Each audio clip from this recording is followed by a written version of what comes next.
আমার নাম সিনথিয়া, আর ওর সাথে যোগাযোগ আমার ফোনে পরিচয়।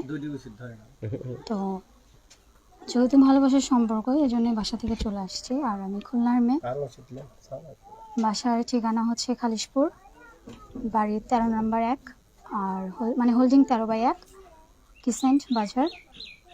আর বাবার নাম হচ্ছে জামাল, আর মার নাম আইডি কার্ডে দেওয়া আছে হচ্ছে রুবিনা জামান।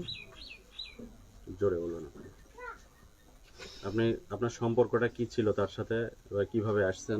একজন আরেকজনকে ভালোবাসতাম, সেই সম্পর্কের কারণেই আসি। কিভাবে ভালোবাসা হলো আপনাদের? আমরা ফোনে যোগাযোগ ছিল, ফোনে কথা হতো। ফোনে কথা। আপনার তো একজন মুসলিম মেয়ে ছিলেন, তাহলে হিন্দু ছেলের সাথে ভালোবাসার কারণটা কি ছিল?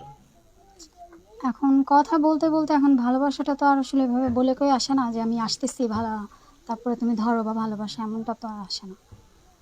আপনাদের সম্পর্কটা কি করে হলো, মানে ওই ফোনের মাধ্যমেই? হ্যাঁ।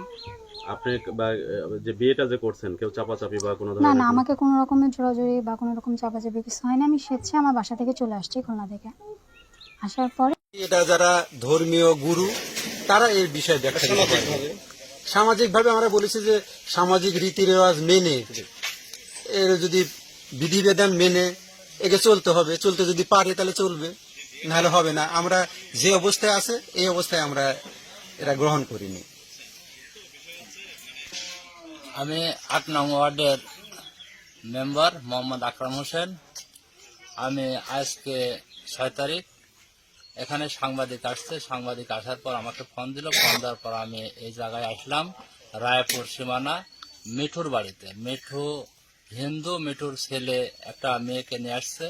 নিয়ে আসার পর তারা মিথ্যার আশ্রয় নিয়ে হিন্দু মেয়ে বলে বিয়ে শাদী করেছে, এ কথাটা বলার পর তারা ডকুমেন্টস চাওয়া হয়। ডকুমেন্টস চাওয়ার পরে সে ডকুমেন্টস দেখা হয়, দেখি আমরা জানতে পারি যে ডকুমেন্টসটা ভুয়া। তারপরে অনেক চাপাচাপি কথা বলার মাধ্যম দিয়া, আমি প্রতিনিধি হিসাবে এবং সাংবাদিক দিয়া অনেক চাপাচাপির মাধ্যমে তারা স্বীকার করে না, অস্বীকার যায় যে আমরা মুসলমান। তো অনেক সময়ের ব্যবধানের পর তারা আইডি কার্ড দেয়। আইডি কার্ডে আমরা দেখতে পাই যে মেয়েটা আসলে মুসলিম আর ছেলেটা হিন্দু।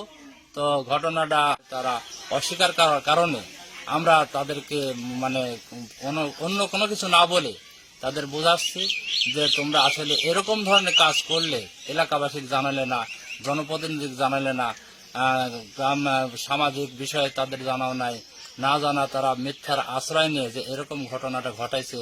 আসলে বিষয়টা আমাদের কাছে অনেক খারাপ লাগতেছে। তার কারণ হচ্ছে একটা মুসলিম মেয়ে হিন্দুর ছেলের সঙ্গে বিয়ে হবে, এটা আমাদের খারাপ লাগারই বিষয়। এবং হিন্দুরাও চাবে না তারা সামাজিকভাবে যে মুসলিম মেয়েকে নিয়ে তারা সংসার করবে। তাদের পরামর্শ বা আলাপ আলোচনার মাধ্যমে যদি কাল সংসার করায় সেটা তারা মানে নেবে সামাজিকভাবে। তা আসলে ওরা অনেক মিথ্যার আশ্রয় নিছে। বিষয়টা নিয়ে সাংবাদিকেরা নাড়াচাড়া করতেছে।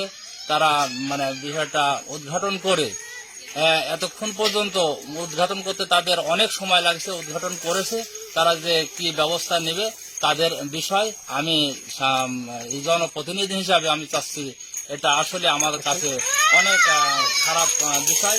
তার কারণ আমরা মুসলমান, আমরা মুসলিম ধর্ম, তারা হিন্দু। একটা মুসলিম মেয়ে যে বিয়ে করছে এটা আমার কাছে খুব খারাপ লাগতেছে।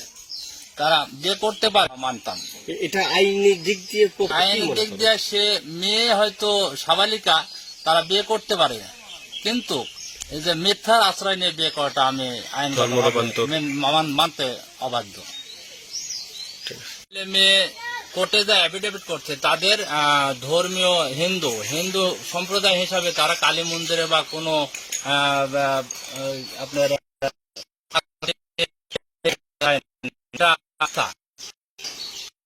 আসলে ঠাকুর নিয়ে বিয়ে করে না বা কোনো কালী মন্দিরও যায়নি, অবৈধভাবে তারা মিলামেশা করতেছে। সামাজিক ভাবে তো জানাতে পারতেন। জানতাম না আমি, আপনারা আজকে আসার পরেই যা সঠিক তথ্যটা জানলাম। আপনাদেরকে বলেন না, আমাদের বলে নাই। এবং আপনাদের যে প্রথম কাগজটা দিছিল সেই কাগজটাই আমাকেও দেখানো হয়েছিল। আমি অশিক্ষিত মানুষ, আমি এই সম্বন্ধে জানতাম না। এখন করেন এটা কি? এখন গ্রামের লোকজন আছে তারা ভাবিছেন যে এখন যেভাবে এখন আমাকে মারি ফেলবি কি বাঁচাবি এখন সেটা তার বিষয়। না, আপনাকে তো কেউ হুমকি দিচ্ছে না। বা ভয় ভীতি প্রদর্শন করছে না, এখন পর্যন্ত কেউ করে না। এখন এটা সামাজিক ভাবে আপনাদের ধর্মীয় ভাবে এটা কিভাবে তাকে গ্রহণ করা হবে, যেহেতু তিনি মুসলমান ছিলেন? হ্যাঁ, এখন এটা সামাজিক ভাবে যে সমাজের প্রধান বর্গ এবং এলাকার মেম্বার চেয়ারম্যান আছে তারা বসে একটা সিদ্ধান্ত করে যেটা হয় সেটা করলে আমার মনে হয় ভালো। এই যে ধর্মান্তর হয়েছে সেই কাগজটুকু কতটুকু সঠিক সেই বিষয়টা কিভাবে দেখবেন? কাগজ আপনারা তো দেখলেন যে এটা প্রথম যেটা দিয়েছিল সেটা সঠিক না, এখন পরে দিল তাতে আপনারা